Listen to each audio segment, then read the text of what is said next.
Hello, good evening everyone. This is Dr. Atul Shah. I'm a board certified allergist. I'm the medical director for New York Food Allergy and Wellness Center. This is our question and answer session. Our goal here is all the questions we get related to OIT, we want to answer to all of you.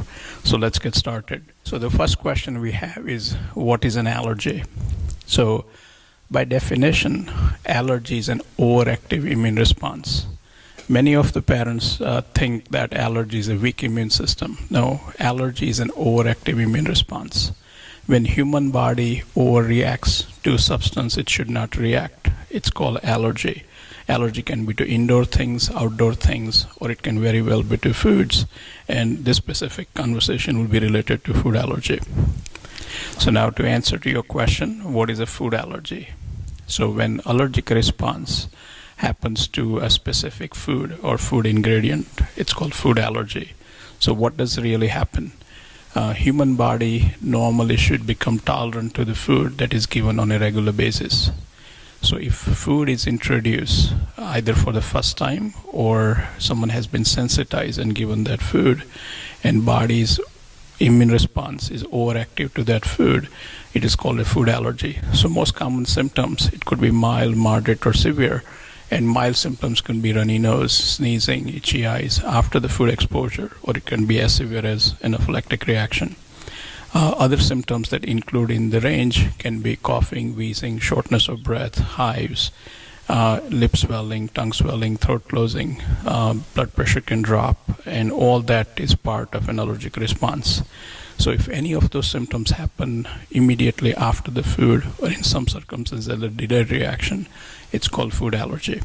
Now, to answer to your question, is food avoidance the only option for food allergy?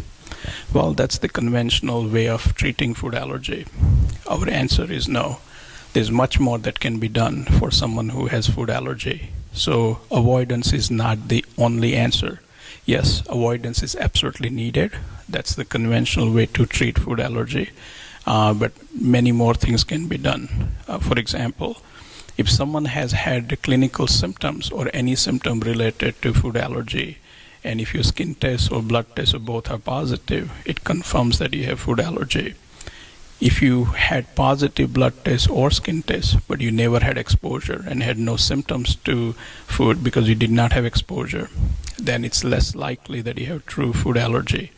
Only way to confirm that is through we call oral challenge, where you introduce the food under medical observation and see what happens to body or to the immune system. If you do not react during the challenge, then even though blood test or skin test is positive, you do not have a true food allergy, and the food avoidance may not be needed. So to answer to your question, is there anything more than food avoidance can be done for food allergy? Absolutely, agreed. One of the questions that comes up on Facebook and some of the social media is, what is OIT? So OIT stands for oral immunotherapy. Immunotherapy is the therapy that changes the immune system. When it's given orally, it's oral immunotherapy. Children who have food allergies, they have underlying IgE response to the food they're allergic to.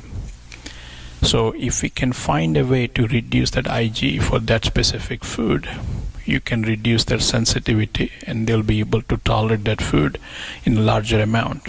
So what OIT allows us to do is to start the food in a very low dose so that body does not have reaction, and slowly, gradually increase the amount of the food so that your threshold of reactivity is higher, so you can tolerate higher or larger amount of food without any reaction. Our target dose is to protect against cross-contamination. That's the first milestone. And we also want to go beyond that, where you have complete freedom to eat the food if you're able to complete the full OIT.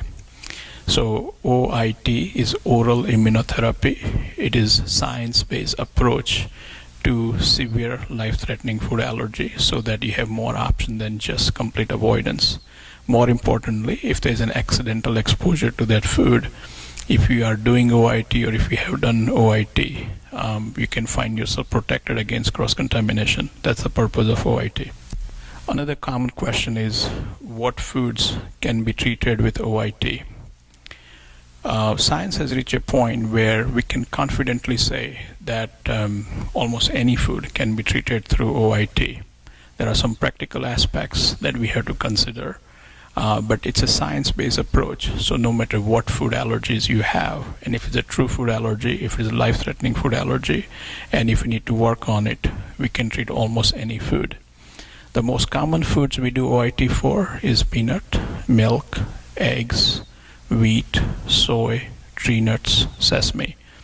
There are a few other uncommon foods that can be treated with OIT, also chickpeas and some of the other seeds. And you can do individual food, or you can combine multiple foods during the same OIT session. The common sort of learning parents want to have is, what is the process of OIT? What is involved in OIT?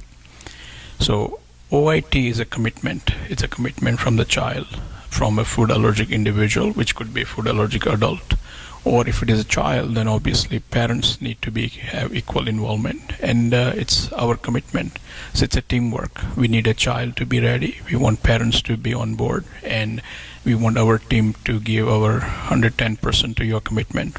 Now, the process involves day one, then you have weekly or every 2-week visits, then you have final up dose, or we call graduation, and then you have maintenance phase in which you continue to take the dose at home, and we monitor you over time. Many of the questions we get is, who is the ideal candidate for OIT? So first, you need to have a true food allergy. If you have food intolerance or food sensitivity, OIT is not recommended, and OIT does not work. So it has to be true food allergy. Now, among true food allergy, it has to be IgE-mediated food allergy. Any child or adult who has a true food allergy, who is willing to commit for a longer treatment and willing to follow all the instructions, is a right candidate. Children have to be mature enough to follow instructions and be able to express themselves. So sometimes too young children may not be ready. And ideal candidate in that case would be age appropriate, with complete understanding, and someone who is capable of following the instruction and expressing themselves. They'll be considered ideal candidates. And this was recently from the Facebook, is, can blood tests for allergy be too high where the child is not a candidate for OIT? And the answer is no. There's no correlation of the severity of allergy in the blood or on the skin test where OIT cannot be done.